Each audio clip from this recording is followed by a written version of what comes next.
Thanks. 1 week from today, Southern Sudan will vote whether to break away from the North, a vote many fear could result in mass atrocities and even genocide. Actor and activist George Clooney has a new project to use satellite technology to try to deter that from happening. Here's how he hopes the satellite Sentinel project will work. At any given time, there are a half-dozen commercial satellites over the north-south border of Sudan.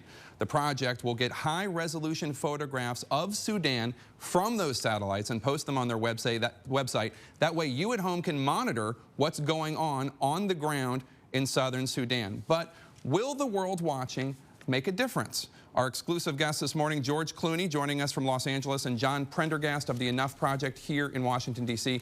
Thank you both for joining us, George and John. Thanks for having us. So, George, Happy New Year, Jake. Happy New Year to you. So, George, I'll start with you. So let's say in the first report, which is going to happen, as I understand it, this week, you see photographic evidence of war crimes, of proxy militias crossing the border and killing other individuals. What do you do? Well, there's certain things you can do. First of all, if you see actual evidence of those kind of attacks, that's something that you can do, that the UN can actually work with. But for the most part, our job is to say that these things have been happening in the dark for a long time. What happens with that is that the other Arab communities, the Chinese, they all have the ability to deny it, to say it didn't happen. We're going to be able to, not show it afterwards, but show it beforehand, that there were plans, there are tanks lined up, that there are helicopters online that are about to commit atrocities. John, the referendum in which the South will vote on whether or not it wants to break away from the North, that will take place 1 week from today. What are you looking for to make sure that that referendum works? Well, this is all about deterrence and about accountability. You know, the history of this government in Khartoum, it's been in power for 20 years now, is they've used divide and destroy methods to stay in power. So we figure that at this critical time in history, when they're about to lose a third of the country, the southern part of the country, which has most of the oil, that they're going to use some of their tried and true tactics, mostly related to gross human rights abuses, to undermine the referendum and nullify the results. So we want to make sure that we're watching in the sky and on the ground to deter the government in Khartoum from undertaking these kinds of methods to try to undermine this historic moment in Sudan. George, a couple of months ago, when you thought of this idea, the biggest risk at that point in time seemed to be the North sending in armies to sweep across the border and seize control of the South's oil fields. But right now, the situation's a little different, and activists on the ground there are a little bit more worried about these proxy militias crossing the border from north to south or from south to north. Is there any fear that this technology, the satellite technology, will not be as effective in tracing those smaller incursions? Well, if we were just relying solely on satellite imagery, then yes, you're right. It wouldn't be necessarily effective at all, except for the fact that it could be a deterrent, except for the fact that you don't know where those cameras are going to be at any point. And some of these groups are identifiable. But yeah, it requires us also having people on the ground relaying that information. But this is something this is how they fight the wars. They don't fight necessarily conventional wars. Usually they come in with a government bomber, fly over, bomb it, and then bring in a proxy militia in to attack afterwards. So our job now is to use every element we can, and this is just one branch of that. John, human rights groups are sometimes accused of siding with the South unfairly, some say. I assume that this satellite Sentinel project is to guard against any malfeasance by either side, not just the North. Yeah, that's the key. You know, I think at this point in time, what we want to see is a process that occurs that is fair and free so that the people of the South can have their say about the future of their country. They've been fighting for 50 years for their independence, for their freedom. Now they're going to get to vote on it, and the vote must be free and fair. So that's what we're concerned about, and we don't want on either side any kind of attempts to try to undermine that vote, particularly by, as you're saying, by these proxy militias that the government in Khartoum is supporting in the South to undermine stability in the South, to make it look like there's tribal conflict and the South is unable to govern itself. That's the thing I think we're most worried about and need to keep a very close eye on. Now, George, this is going to cost about $750,000 for this first 6 months, is that right? Mm-hmm. That's right. Yeah. Is there any concern, did it give you any moment of pause that in an area like Sudan, where small amounts of money, the price of a vaccination, a couple dollars, nutrition, that $750,000 for this project might not be the best use of those funds to help people in that region? Was that a concern at all? Well, no, it's not a concern. I mean, we obviously have been doing this for a while and have been donating money in those areas, but those are putting Band-Aids on a wound after the wound has been inflicted. This is trying to stop it beforehand. The secret to this is cost effective. You know, if we're able to prevent atrocities, then we don't have any Band-Aids to put on, you know, and we don't have refugees to feed and take care of.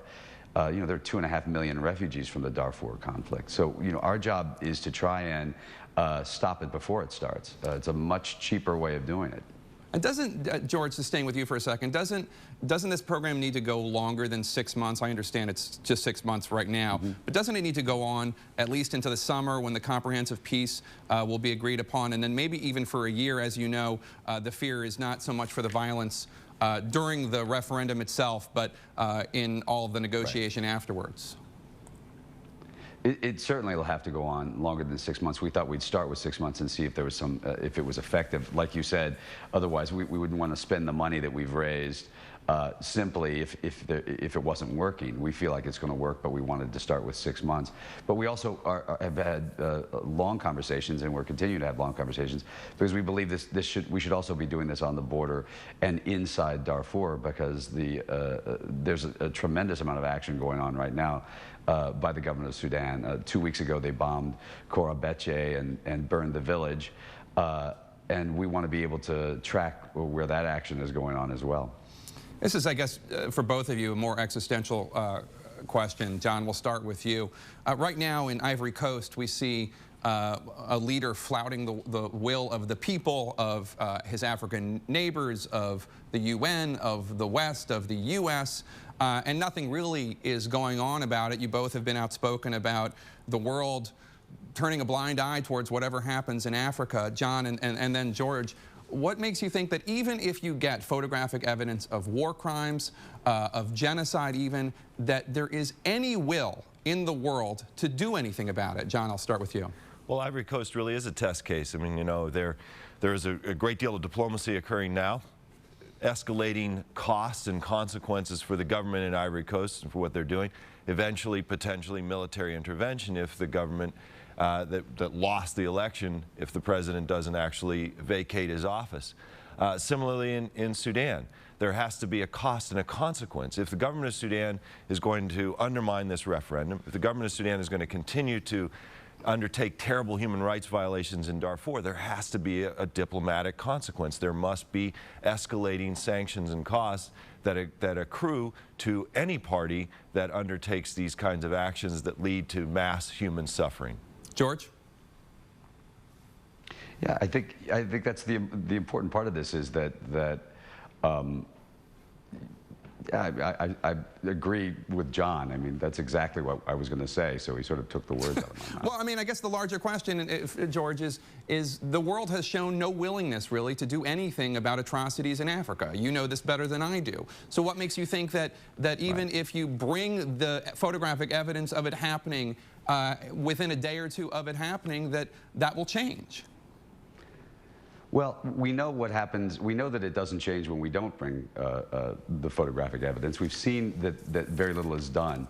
We also believe that, you know, listen, Bashir, the head of the government in Khartoum, has been charged by the ICC for crimes against humanity and even genocide. He would like that to be dropped. We're not even talking about dropping that. He'd like to be taken off the terror watch list. He should be, that should be a discussion if he acts legitimately. He's not acting legitimately now. He's now bombing and attacking villages in Darfur. he wants to be taken off, well, then he's going to have to do a lot better than that. There's a lot of consequences that we can offer. There's a lot of things that we can offer. Certainly not the ICC. I don't think that should even be on the table. But the terror watch list is one that they'd like to be off. Well, you're going to have to act a lot more legitimately than you have to date.